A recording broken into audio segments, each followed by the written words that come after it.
जुड़े हमारे साथ, सब्सक्राइब करें त्रिशूल ज्ञान।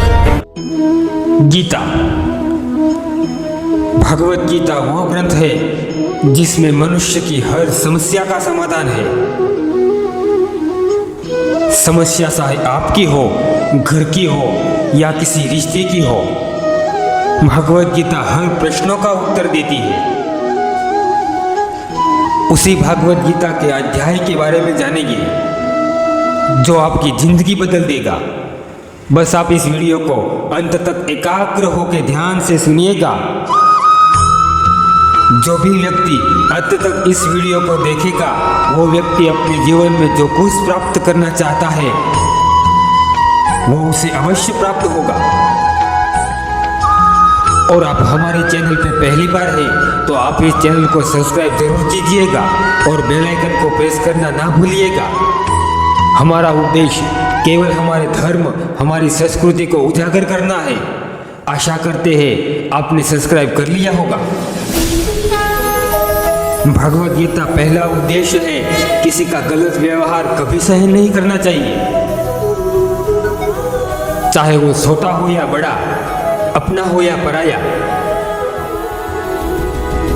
श्री कृष्ण कहते हैं यहाँ कोई छोटा बड़ा नहीं है, कोई अपना पराया नहीं है। जो आपके साथ गलत व्यवहार करे, आपके साथ अन्याय करे तो वो कैसे अपना हो सकता है? अपना तो वो होता है जो विकट परिस्थिति में आपका साथ दे, आपके साथ कंधे से कंधा मिलाकर खड़ा रहे, कभी आपके साथ अन्याय ना करे। इसलिए आप गलत व्यवहार और अन्याय को कदापि सहन ना करें,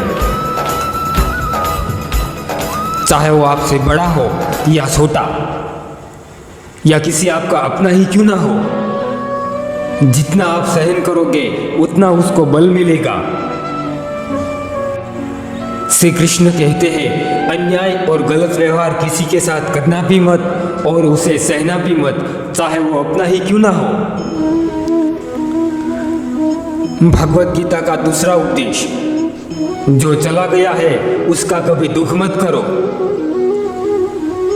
और जो आने वाला है उसकी बिल्कुल भी चिंता ना करो। महाभारत के युद्ध में अर्जुन अपनों को मरा हुआ देखकर दुखी होने लगा और शोक व्यक्त करने लगा। तब श्री कृष्ण ने कहा, अर्जुन यह सब देखकर तुम क्यों दुखी होते हो? तुम्हारे बस में कुछ भी नहीं है। जो हो रहा है और जो होने वाला है वो होकर ही रहेगा। इसलिए तुम दुखी मत हो, बस धर्म के साथ कर्म करते रहो। और जो बीत गया है वो देखकर दुखी मत हो, वर्तमान में जीना सीखो। भूतकाल को भूल जाओ, भविष्य की चिंता छोड़ दो। अधिकतम व्यक्ति जो बीते हुए समय को सोच सोच कर दुखी होते रहते हैं और भविष्य की चिंता करते रहते हैं और वर्तमान जीवन को दुखों से भर देते हैं। मेरी यह बात सदा स्मरण रखना, भूतकाल को भूल जाओ, भविष्य की चिंता त्याग दो और वर्तमान का आनंद लो, क्योंकि जो बीत गया है वो वापस नहीं आ सकता और जो आने वाला है उसे हम रोक नहीं सकते। व्यर्थ में दुखी मत हो, जिस पल हम जीते हैं वही पल हमारा है। इसलिए वर्तमान में जीना सीखो और सदा आनंदित रहो।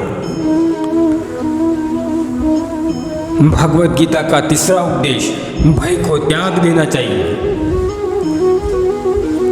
किसी को मृत्यु का भय तो किसी को किसी अपने की मृत्यु का भय। व्यक्ति सदा भय रहते दुखी रहता है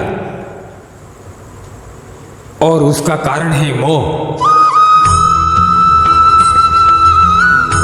व्यक्ति समझ ले कि इस संसार में जो जन्म लेता है वो मरता भी है।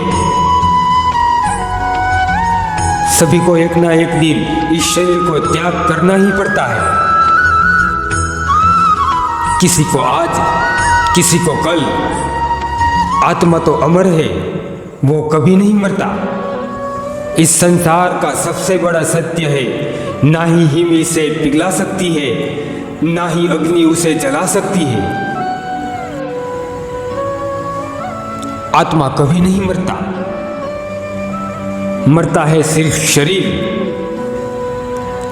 आत्मा अमर है, अर्थात वास्तविकता तो यही है कि शरीर मरता है, आत्मा नहीं। तो हमें भय किस बात का? हम बस इस सत्य को समझ ले तो धन्य है। व्यक्ति संसार के सभी मोह से मुक्त हो जाता है। उसके जीवन में से भय सदा के लिए निकल जाता है। हमें बस यह समझ में आ जाए कि हम कुछ समय के लिए यहाँ आए हैं। हम आनंद लेने के लिए यहाँ आए हैं, खुश रहने के लिए यहाँ आए हैं। तो हमारे सब मोह समाप्त हो जाएंगे। जब दुख ही नहीं रहेगा तो भय किस बात का? भगवद गीता का चतुर्थ उपदेश है, किसी व्यक्ति को विचार और मन को नियंत्रण में रखना चाहिए। व्यक्ति का मन जो नहीं करना चाहिए वो उनसे हो जाता है, और जो करना चाहता है वो कर नहीं पाता। इसलिए बेचैन रहता है सदा, उसे शांति प्राप्त नहीं होती। श्री कृष्ण कहते हैं, मन विचार को सही दिशा में ले जाना होगा, और वो एक दिन का काम नहीं है। जब तक मन गुलामी का त्याग नहीं कर पाता तब तक नियंत्रण में नहीं आ सकता।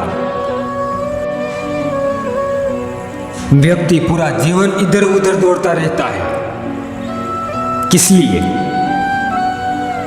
भौतिक सुखों के लिए। सुखी परिवार हो, घर हो, साधन संपत्ति हो, फिर भी व्यक्ति मन का संतोष नहीं होता, सदा दौड़ता रहता है। उसके चलते मन हृदय को शांति नहीं मिलती। मन को नियंत्रित करने के लिए व्यक्ति को संतोष रहना चाहिए।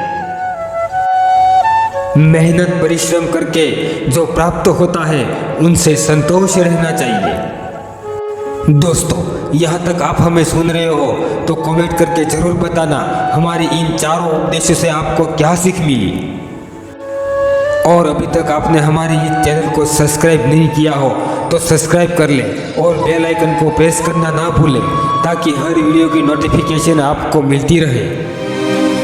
और दोस्तों, इन बातों को ज़्यादा से ज़्यादा शेयर करना, किसी का जीवन बदल सकती है यह बातें। मिलते हैं एक नई बातें के साथ, तब तक जय श्री राम, ओम नमः शिवाय, राधे राधे।